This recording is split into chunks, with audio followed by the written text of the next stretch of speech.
Hi there.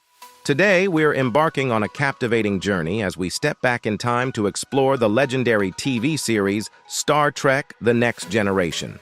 I'm sure many of you have fond memories of this classic show. Star Trek: The Next Generation is a timeless gem that has left an indelible mark on television history. Join us as we relive the magic, revisiting the series with the entire cast, then and now. We'll uncover the original identities and ages of the talented actors from the show and witness how they've transformed in 2023. So, without further ado, let's dive into the world of Star Trek: The Next Generation together. Number 1. Patrick Stewart as Captain Jean-Luc Picard. With intelligence, curiosity, and a profound sense of purpose, Picard embraces the multifaceted roles of an archaeologist, philosopher, and politician, seamlessly interwoven. He's unapologetically brainy, handling his responsibilities with precision. But it's not just about knowing collaboration works for him. He genuinely believes that the best results come when many minds pitch in. Equally at home on stage or screen, Sir Patrick Stewart beamed into the public's consciousness as Captain Jean-Luc Picard in Star Trek: The Next Generation, syndicated 1987-94, and never left. Arguably, the success of TNG owes much to the stabilizing influence of Stewart and his profound Shakespearean artistry. The pinnacle moments in Trek history often find their roots in Stewart's exceptional performances, exemplified by the unforgettable Locutus storyline and its aftermath in Family. Classic episodes like The Measure of a Man and The Inner Light stand as testaments to Stewart's prowess, shaping the show's legacy. Stewart's stellar contribution did not go unnoticed, earning him a nomination for a Screen Actors Guild Award in 1995. Beyond the realm of television, he clinched a Grammy in 1996 for the Best Spoken Word Album for Children, a testament to his captivating reading of Prokofiev, Peter and the Wolf. Stewart's multifaceted talent left an indelible mark on both the small and audio realms, further solidifying his status as a celebrated figure in the entertainment industry. Captain Jean-Luc Picard, played by Patrick Stewart. When he was 47 years old, and now he is 82 years old. Number 2. Brent Spiner as Lieutenant Commander Data. Exceptionally brilliant yet remarkably innocent, Data grapples with the intricacies of subtlety and understanding human emotions, despite his lightning-fast information processing capabilities. While he may not catch every humorous remark exchanged, his presence in the ship's regular poker game adds an enjoyable dynamic. Before his tenure on the series, Spiner enjoyed a flourishing career in theater. He notably originated the role of Franz Dennis in Sunday in the Park with George and took on the role of Aramis in The Three Musketeers. His versatility extended to television, where he made appearances in 6 episodes of Night Court. In a cinematic shift, Spiner ventured into the realm of sci-fi blockbuster in 1996 with his role in the colossal hit Independence Day. His journey from the stage to television and then to the big screen showcased the breadth of his talent and the indelible mark he left on the entertainment landscape. Lieutenant Commander Data, played by Brent Spiner, when he was 38 years old, and now he is 74 years old. Number 3. Jonathan Frakes as Will Riker. Riker was a jazz aficionado, and his favorite musical instrument was the trombone. Although he was an accomplished player, his skills were not quite up to that of a professional musician, and he had trouble with certain pieces, including Nightbird. As captain of the Titan, Riker was known to frequently clean his trombone, to the point that Boimler considered it to be somewhat disruptive. Shortly after the conclusion of TNG, Frakes took on the role of host for the series Beyond Belief, Fact, or Fiction, from 1998 to 2002. A compilation clip featuring him debunking various statements has since become a meme. Frakes revisited his iconic role as Riker in episodes of Deep Space Nine and Voyager in the 90s. His return continued with the series finale of Star Trek Enterprise in 2005, 2 episodes of Star Trek Picard in 2020, and 3 episodes of Star Trek Lower Decks in 2020 and 2021. Over the past 2 decades, Frakes has delved into directing, helming over 70 episodes of various television shows. His directorial credits include series such as Roswell, Castle, NCIS, Los Angeles, The Librarians, Agents of SHIELD, and Seth MacFarlane's affectionate Trek homage, The Orville.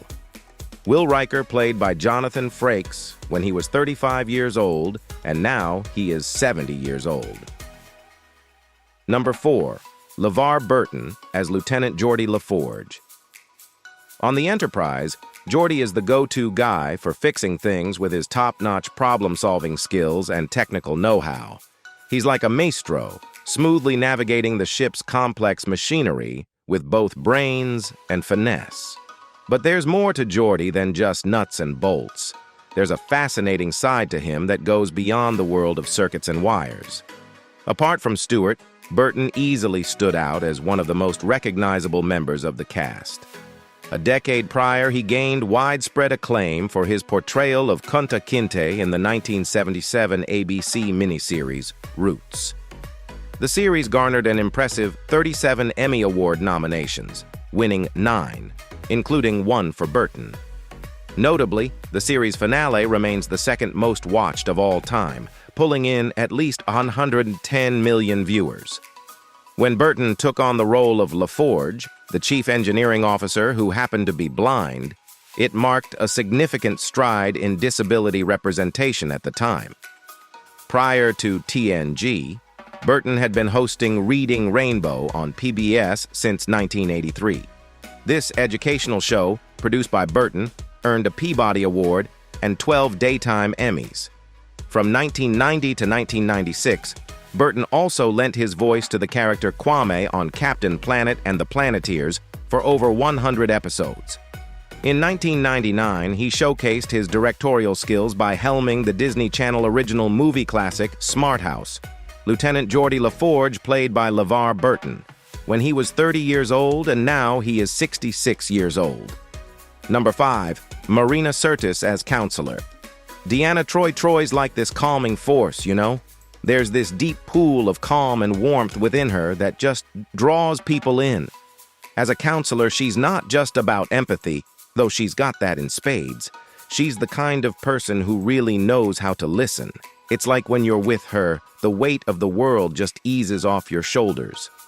Troy creates this space where you can spill your guts, and it feels like she's got this magical touch to guide you towards solutions that really transform things. Sirtis left an indelible mark on the Star Trek franchise, featuring in all 4 TNG films and reprising her role as Troy in various spin-offs, including Voyager, Enterprise, Picard, and Lower Decks. Over the past 2 decades, Sirtis has maintained a consistent presence on television, showcasing her versatility in shows such as Without a Trace, Make It or Break It, Grey's Anatomy, NCIS, and Scandal. Her voice acting career has been equally impressive, with contributions to animated series like Gargoyles, Adventure Time, and notably as Queen Bee in Young Justice. Sirtis is set to don her Starfleet uniform once again in 2023 for the final season of Picard, adding another chapter to her enduring connection with the Star Trek universe. Counselor Deanna Troi, played by Marina Sirtis, when she was 32 years old, and now she is 68 years old. Number 6. Michael Dorne as Lieutenant Worf. Worf's intense desire to become a part of his lost culture was matched by enduring loyalty to the world that adopted him in his darkest hour. Those impulses forged a character of indomitable courage and integrity, uncompromising idealism, and a more Klingon than Klingon facade that was occasionally lifted to reveal romanticism, gentleness, and humor. With his limited contact with his own people, Worf subscribed to an idealized version of Klingon culture, which the real thing sometimes failed to live up to, particularly in the area of politics. Dorne's portrayal of Worf, in 277 episodes and 4 films, solidified his place in Trek history, surpassing all others in terms of appearances. Worf's popularity even sparked discussions about a potential spin-off, Star Trek Captain Worf, in 2012, although the project never materialized. Beyond his acting in Star Trek, Dorne showcased his versatility by directing 3 episodes of Deep Space Nine and an episode of Enterprise. Dorne also carved out a successful voice acting career, lending his voice to projects such as Dinosaurs, Superman, the animated series I Am Weasel, Kim Possible, A Stitch in Time, Regular Show, and Arrow. Notably, he recently voiced Battle Beast in Invincible. Dorne's on-screen presence extends beyond Trek, with roles in 2 Santa Claus movies as the Sandman and a part in Ted 2. In addition to his entertainment career, he's an accomplished pilot in real life. Lieutenant Worf played by Michael Dorne when he was 26 years old, and now he is 70 years old. Number 7. Gates McFadden as Beverly Crusher. Beverly Crusher is a blend of compassion and wisdom, where her caring nature effortlessly weaves with her sharp intellect. In her extensive responsibilities, she not only excels with remarkable proficiency, but also forges deep connections with her crew.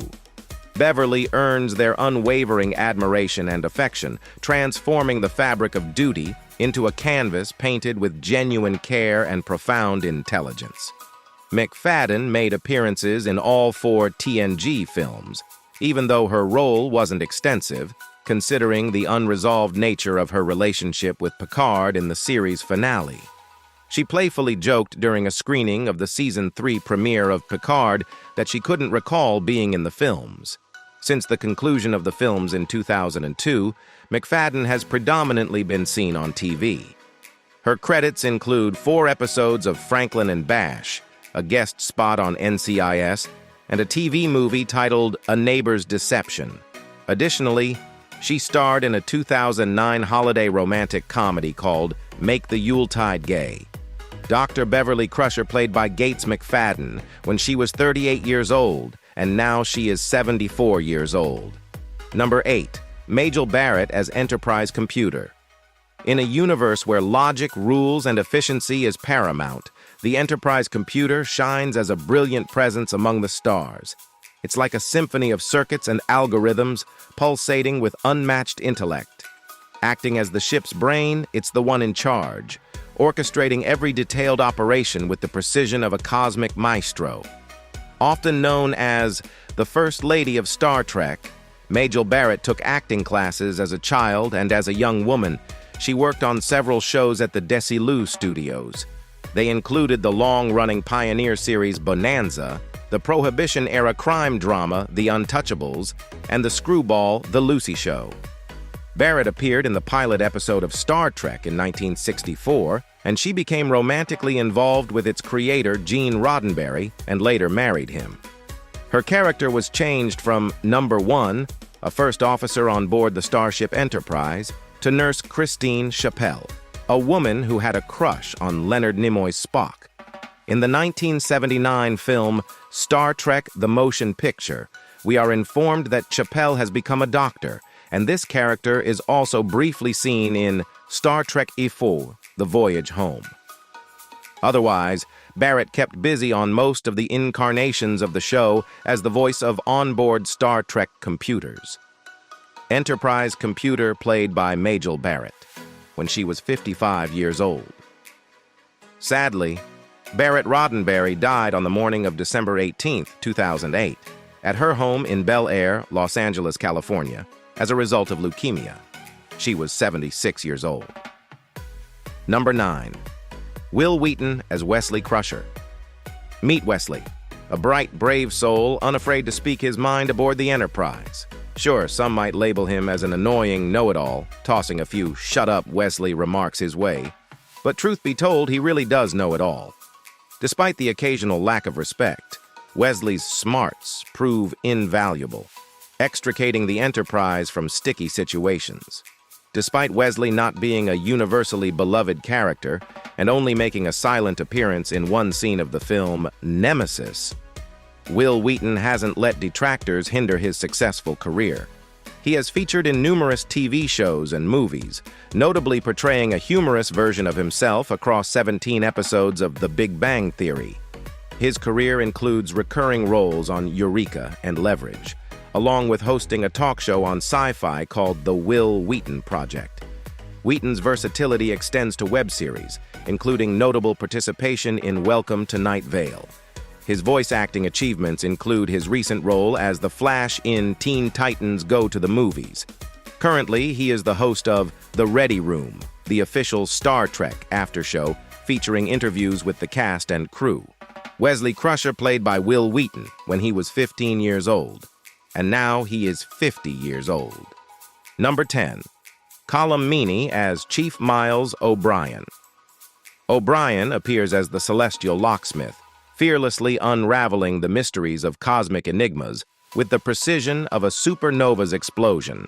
His tenacious spirit guides him through the intricate corridors of ingenuity, navigating challenges that crumble in the wake of his expertise. O'Brien isn't merely an engineer, he's the cosmic maestro conducting symphonies of innovation. Following his role in Deep Space Nine, Meany garnered a Gemini Award nomination in 2002 for his performance in the Canadian series Random Passage. His television career continued with appearances in 3 episodes of Stargate Atlantis, the miniseries Alice, 2 episodes of Men in Trees, and more. In 2021, Meany joined the 15th season of It's Always Sunny in Philadelphia, portraying the father of Charlie Day's character. His success extends to the big screen, earning a nomination for the Irish Film and Television Award for Best Actor in 2007 for Kings.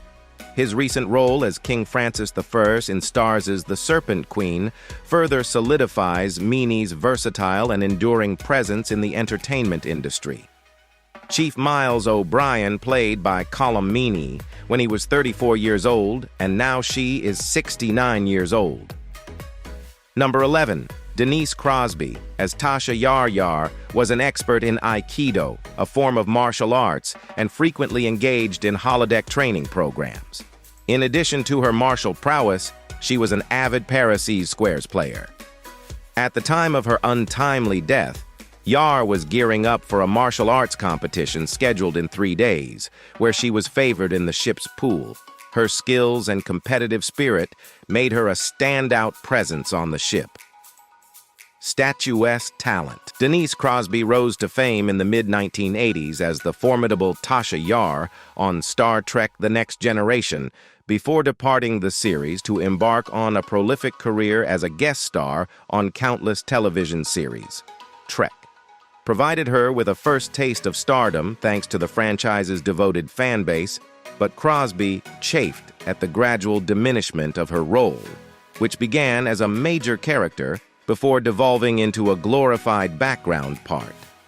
Engaging in various projects, regular attendance at Trek conventions, and involvement in related video games and fan-made initiatives ensured that she maintained a positive connection with the franchise's dedicated fan base.